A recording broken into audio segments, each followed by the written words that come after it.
जय श्री कृष्ण। राधे राधे। ओम नमः शिवाय।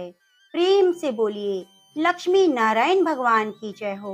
प्रिय भक्तजनों, ज्येष्ठ मास के कृष्ण पक्ष की एकादशी को अपरा एकादशी के नाम से जाना जाता है और आज के दिन भगवान विष्णु के त्रिविक्रम अवतार की विधि विधान से पूजा अर्चना की जाती है।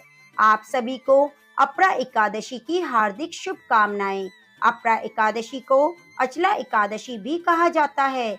पौराणिक मान्यताओं के अनुसार अपरा एकादशी का व्रत करने से कीर्ति, पुण्य, धन की वृद्धि होती है। भूत प्रेत जैसी निकृष्ट योनियों से मुक्ति मिलती है। अंत में मोक्ष की प्राप्ति होती है। यह एकादशी व्रत अपार धन और यश भी प्रदान करता है। तो प्रिय भक्तजनों, आज की कथा में आप सुनेंगे अपरा एकादशी की संपूर्ण व्रत कथा। तो आइए भगवान श्री हरि के चरणों का ध्यान करते हुए कथा का रसपान करते हैं। एक बार धर्मराज युधिष्ठिर ने भगवान श्री कृष्ण से ज्येष्ठ मास के कृष्ण पक्ष की एकादशी के महत्व को बताने का निवेदन किया। तब भगवान श्री कृष्ण ने कहा, हे युधिष्ठिर, ज्येष्ठ मास के कृष्ण पक्ष की अपरा एकादशी को अचला एकादशी भी कहते हैं। इस व्रत को करने से प्रेत योनि, ब्रह्म हत्या आदि पापों से मुक्ति मिल जाती है। एक समय की बात है, एक राज्य में महिध्वज नाम का राजा शासन किया करता था। उसका छोटा भाई वज्रध्वज बड़ा ही पापी था। वह अधर्म करने वाला, दूसरों के साथ अन्याय करने वाला और बड़ा ही क्रूर था। वह अपने भाई महिध्वज से घृणा और द्वेष किया करता। इसके परिणाम स्वरूप उसने एक दिन अपने बड़े भाई के खिलाफ एक साजिश रची। एक रात उसने अपने बड़े भाई की हत्या करवा दी और फिर शव को ले जाकर जंगल में पीपल के पेड़ के नीचे गाड़ दिया। अब राजा महिध्वज की अकाल मृत्यु के कारण प्रेत योनि में प्रेत आत्मा बनकर पीपल के पेड़ पर रहने लगे। तो फिर वह प्रेत आत्मा राजा बड़ा ही उत्पात मचाने लगा। एक दिन वहां से धौम्य नामक ऋषि गुजर रहे थे। तभी उन्होंने उस प्रेत को पीपल के पेड़ पर देखा। उन्होंने अपने तपोबल से उस प्रेत राजा के बारे में सब कुछ पता कर लिया। तब उन्होंने प्रसन्न होकर प्रेत आत्मा को पेड़ से नीचे उतारा और परलोक विद्या के बारे में ज्ञान दिया। इसके बाद धौम्य ऋषि ने उस प्रेत आत्मा राजा को प्रेत योनि से मुक्ति दिलाने के लिए फिर स्वयं ही अपरा एकादशी का व्रत रखा। विधि पूर्वक अपरा एकादशी का व्रत करने के बाद उन्होंने भगवान श्री हरि से प्रार्थना की, हे श्री हरि, उनके द्वारा किए गए इस व्रत का पूरा पुण्य उस प्रेत आत्मा राजा को मिल जाए ताकि उसे प्रेत योनि से मुक्ति मिल सके।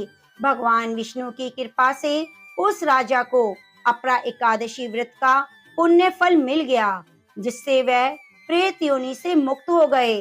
तब राजा ने दिव्य शरीर धारण किया, ऋषि को प्रणाम करते हुए खूब धन्यवाद दिया।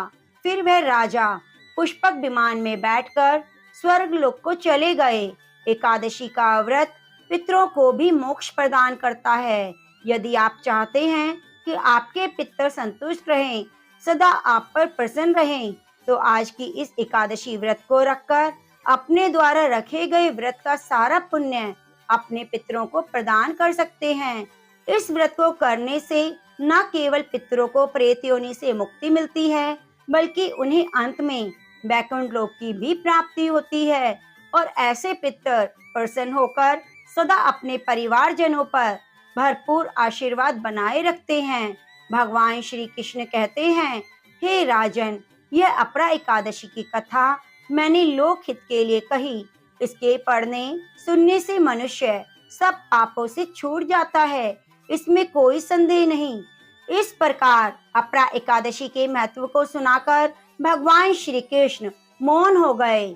तब धर्मराज जी ने भी विधि विधान से इस व्रत को किया और श्रद्धा से किया, जिससे उन्हें भी अंत में वैकुंठ लोक की प्राप्ति हुई। एकादशी का व्रत रखने वाले भक्तों को इस दिन सुबह जल्दी उठकर स्नान करके स्वच्छ वस्त्र धारण करने चाहिए। फिर सूर्य देवता को अर्घ देना चाहिए। भगवान विष्णु की प्रतिमा के सामने हाथ में तिल और जल लेकर अपरा एकादशी व्रत का संकल्प लेना चाहिए, इस प्रकार कि हे श्री हरि, आज मैं पूर्ण श्रद्धा और भक्ति भाव से ज्येष्ठ कृष्ण एकादशी, जिसका नाम अपरा एकादशी है, व्रत करने जा रहा हूँ। आपकी कृपा से मैं इस व्रत को विधि विधान से पूर्ण कर सकूं, ऐसा आशीर्वाद आप मुझे प्रदान कीजिए। जो भी मनोकामना की पूर्ति के लिए मैं इस व्रत को धारण कर रहा हूँ, श्री हरि, आप वह मेरी मनोकामना अवश्य पूरी कीजिएगा। इस व्रत को रखने में यदि मुझसे कोई भूल चूक हो जाए तो उसे क्षमा कीजिएगा। इस प्रकार संकल्पित जल को भगवान के चरणों में अर्पित करने के बाद भगवान की उपचार विधि से पूजा करनी चाहिए। पूजा करने के साथ ही पूजन सामग्री लेकर केले के पेड़ की भी पूजा जरूर करनी चाहिए, क्योंकि केले के वृक्ष में श्री हरि का वास होता है। आंवले का पेड़ हो तो उसकी भी पूजा जरूर करें, क्योंकि बहुत ही शुभ फलदायी होता है। पूजा में आप गंगा जल का प्रयोग जरूर करें। ओम श्री विष्णवे नमः। ओम नमो भगवते वासुदेवाय। हरे कृष्णा कृष्णा कृष्णा हरे हरे, हरे रामा रामा रामा हरे हरे। इन मंत्रों का जाप करें। विष्णु चालीसा पाठ, लक्ष्मी चालीसा का पाठ, विष्णु सहस्त्रनाम का पाठ, जो भी संभव हो जरूर करें। भगवान को मीठे फलों का भोग लगाएं। तुलसी माता में जल अर्पित ना करें, केवल दीपक ही प्रज्वलित करें। फलों के अलावा आप ड्राई फ्रूट्स, फलों के जूस का भी भोग लगा सकते हैं, लेकिन किसी भी प्रकार के अन्न का भोग इस दिन भगवान को नहीं लगाया जाता। भोग लगाने के बाद अंत में क्षमा याचना करें। उसके बाद भगवान विष्णु की आरती कीजिए। अब सुनिए भगवान विष्णु की आरती। ओम जय जगदीश हरे, स्वामी जय जगदीश हरे। भक्त जनों के संकट क्षण में दूर करे। ओम जय जगदीश हरे। जो धावे फल पावे, दुख बिन से मन का, स्वामी दुख बिन से मन का। सुख संपत्ति घर आवे, कष्ट मिटे तन का। ओम जय जगदीश हरे। माते पिता तुम मेरे, शरण गहूँ मैं किसकी, स्वामी शरण गहूँ मैं किसकी। तुम बिनी और न दूजा, तुम बिनी और न दूजा, आस करूँ मैं जिसकी। ओम जय जगदीश हरे। तुम पूर्ण परमात्मा, तुम अंतर्यामी, स्वामी तुम अंतर्यामी। पारे ब्रह्म परमेश्वर, तुम सबके स्वामी। ओम जय जगदीश हरे। तुम करुणा के सागर, तुम पालन करता, स्वामी तुम पालन करता। मैं मूर्ख खल कामी, कृपा करो भरता। ओम जय जगदीश हरे। तुम हो एक अगोचर, सबके प्राणपति, स्वामी सबके प्राणपति। किस विध मिलूं दया में, तुमको मैं कुमति। ओम जय जगदीश हरे। दीन बंद दुखी हरता, तुम ठाकुर मेरे, स्वामी तुम रक्षक मेरे।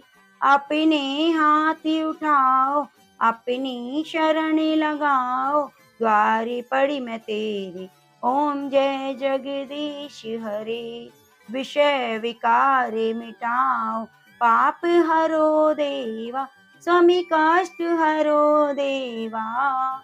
श्रद्धा भक्ति बढ़ाओ, श्रद्धा प्रेम बढ़ाओ, संतन की सेवा।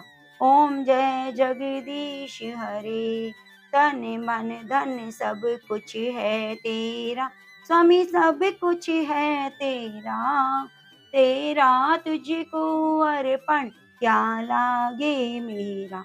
ओम जय जगदीश हरे। श्याम सुंदर जी की आरती, जो कोई नर गावे, स्वामी प्रेम सहित गावे।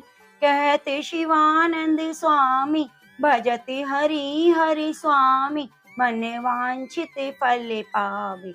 ओम जय जगदीश हरि, ओम जय जगदीश हरि, स्वामी जय जगदीश हरि।